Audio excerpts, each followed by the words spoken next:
What's up guys, Josiah LaRue here, and today we're going to be talking about the latest news and technology.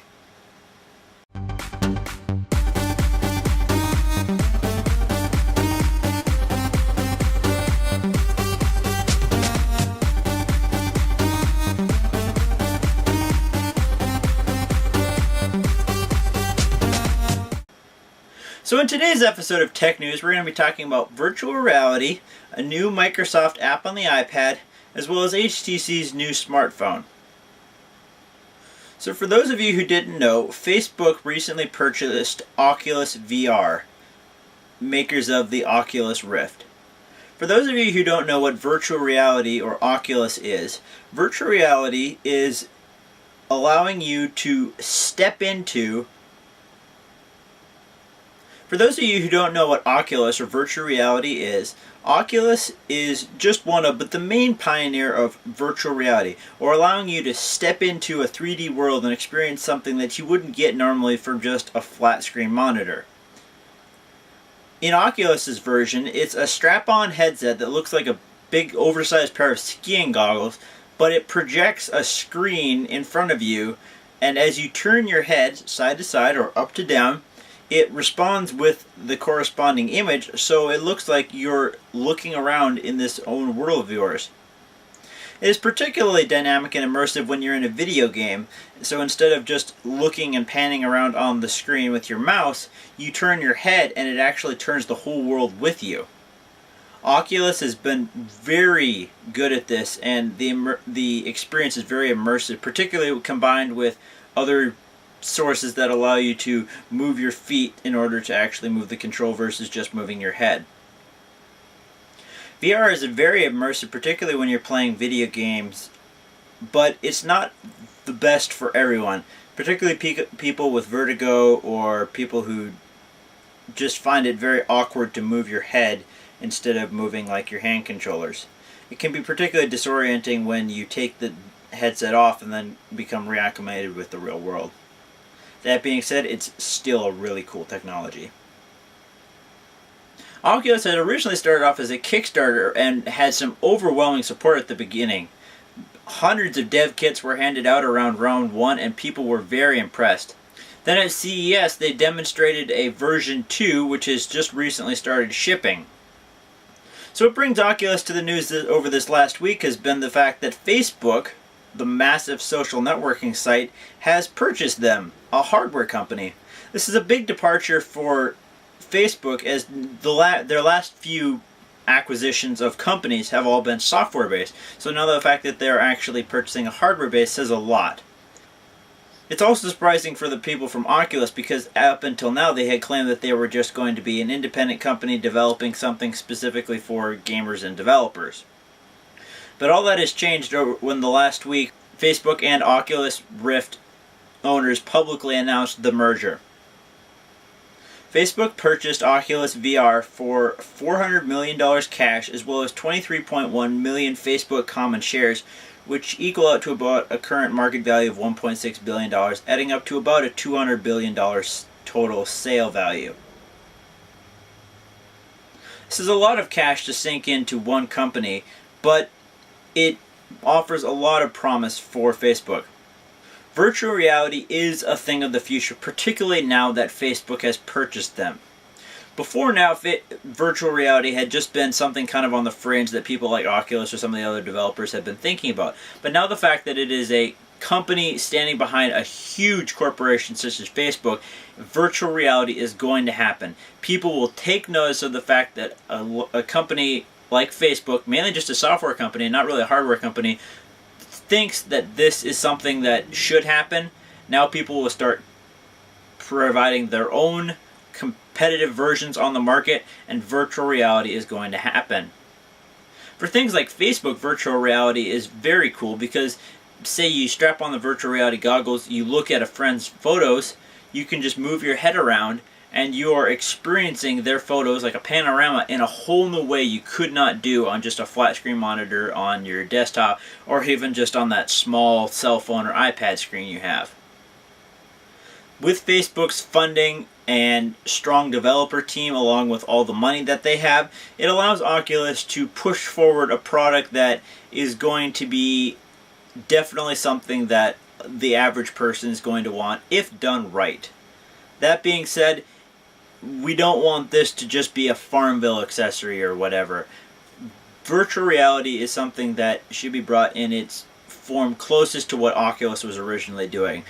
That is one of the reasons why a lot of people are up in arms over this deal, because they feel that they were being either sold out by the Oculus team, who originally said that they were just going to be independent, or they're afraid that Facebook is somehow going to taint the project by introducing too much Facebooky type stuff to it and just get it away from what Oculus was originally designed for. As for me, I'm just interested to see what it's going to turn out to be. I have been kind of following it, but I've not had any experience with virtual reality, but from what I've seen and what I've heard other people talk about, it is really cool, and it's something that we are really going to want to see in the years coming forward. So what do you think? Let me know in the comment box down below whether you think that this acquisition was a good deal, or do you think Facebook's just going to ruin it? Let me know. And if you want any more information, check out the video done by Linus from Linus Tech Tips. He spent over an hour on his show talking about the acquisition of Oculus VR by Facebook, talking about all the different pros and cons and different things. So if you want any more information, check out his video. So on our next bit of news, we're going to be talking about Microsoft and iPad. So a while back, Microsoft announced that they would be bringing Office to the iOS suite, iPad and iPhone. It's been several months now, and they finally announced last week and opened up for download the Microsoft Office suite for iPad and iPhone. Now there are kind of two versions for this, the free and the freemium. Now for the iPhone, it is free for you to create and view and edit documents and stuff that you sync through your SkyDrive account. As for the iPad, which has the bigger and more preferable screen for editing documents, creating PowerPoints, spreadsheets, or whatever, they have the freemium approach. Freemium, or free plus premium, in this case, is where the apps allow you to view your documents and share them, but they do not allow you to edit them or create new ones. This is only allowed if you have an Office 365 subscription that has more than one device on the plan, that after you've registered your device with your account, then unlocks it and allows you to create new ones. All of this is still done through the syncing of your documents through the SkyDrive, or you can plug it in and out with iTunes, but that's just a hassle. It's easier just to use the SkyDrive to sync it back and forth. Now this is interesting, being as Microsoft rushed to put their Office suite out on the iPad before they even went to their Windows Phone program or Android. I think this is because they see that the iPad market is really taking off for the business people, and they are losing a lot of customers to Apple's products with Keynote and Pages and Numbers, or even free stuff like Google Docs, which allows you to do everything and sync it through your Google account. I personally use the product on my iPhone, and I was kind of impressed. I mean, it allows me to do pretty much everything in a fairly basic format that Word, PowerPoint, Excel does, and I can do it straight on my phone. But I can see why they made it free for the iPhone. It's not the greatest to be editing full Word documents on a 4-inch screen. It's a lot better to do it on the iPad. But do people really want to pay for it? I mean, you're paying a monthly or yearly subscription for an Office suite. This was a really big departure from pretty much every other competitor in the Office suite market out there, by having people pay a monthly premium instead of just paying a large amount and buying the package outright. Apple users already can just pay the $5 and have a full Office suite through Apple's stuff, or just free through the Google Docs app. So do people really want to pay money for Office on their iPad? For a lot of people, I think they probably will. They're already paying for the Office 365 subscription. They already have it on a couple of computers. Why not throw it on their iPad? It's quick, it's convenient, it allows them to do everything. They're very familiar with the software, being as the iOS version is just a skin version of the desktop version. It works very seamlessly, so if you're used to Word, you're used to Office, it's going to be fairly familiar with you, and you'll just be able to keep productively working on the go. And for those people, it's really good. But for others who just want to get into it or try it or whatever, they can use the free version, but I don't think that a lot of people are going to upgrade to the freemium if they don't already have Office 365. I think for Microsoft, this was a little too much and a little too late. I think unless they were to drop the charge and just allow you to do all the editing for free on the iPad, you're not really going to pick up too many new customers over what you already have on the desktop version. So what do you think? Let me know in the comment box down below. Are you paying for Office 365? Would you put it on your iPad, or would you just keep using your existing Office solutions for your iPad? Let me know down below. And for our final bit of news, we're going to be talking about HTC's new smartphone, the HTC One M8. So last week, HTC held up their press conference and released the new HTC One Gen 2, or in this case, the HTC One M8 2014 edition. So what's new about this phone over the last one? Well, there's a lot of similarities, but there is also a lot of improvements overall. So let's get started. First off, the phone has increased in size, width, and heft. It is now a 5-inch screen, so it's a little bit taller. It's slightly wider and it's several grams heavier, but that has to do with the better battery and bigger screen. Speaking of the screen, it's the same 1920 by 1280 5-inch screen now over the 4.7 of last time, but because they did increase the screen size but not increasing the resolution, the pixel per count is a little bit lower than last year, but you won't really see it. It's still a very beautiful screen. It's powered by a 2.3 GHz Snapdragon 801 chip with Android 300 for graphics and 2 gigs of RAM. That is a very fast, brand new chip from Snapdragon, and it's really going to drive this thing forward very fast. For connection, you have Bluetooth 4.0 as well as Wi-Fi, ABGN, and now AC 2.4 and 5 GHz. The phone offers dual SIM in countries and versions that support it for 4G LTE for all the major carriers, as well as many Asia and European carriers as well. This phone is built for international specs. Continuing on with last year's version, the phone has some of the best speakers for a phone in the business, the Boom Sound dual front-facing speakers. If you've ever used an HTC One, you'll be really impressed with the speaker. It's not something that's very low quality like a Motorola or, even an iPhone. Sorry, Apple, but your One speaker really has a long way to go, particularly when compared to the HTC One's Boom Sound. Those front-facing speakers and dual speakers make everything sound a whole lot better, and you can hardly expect it's coming from a mobile phone. The battery is an impressive 2,600 milliamps for some very impressive battery life. While tests aren't officially out yet, looking at the size and comparison to what the HTC One from last year got on its 2,300 milliamp hour battery life, those battery life hours should be pretty impressive. The HTC One M8 comes in a 16 and coming soon a 32 gigabyte version. And unlike its last year's version, it does offer a micro SD slot, which allows you to expand up to another 128 gigabytes of storage. Which, for all the pictures you're going to be taking on the new 4.0 megapixel duo cameras on the back, yes, I said dual, more on that in a minute, you're going to need that space.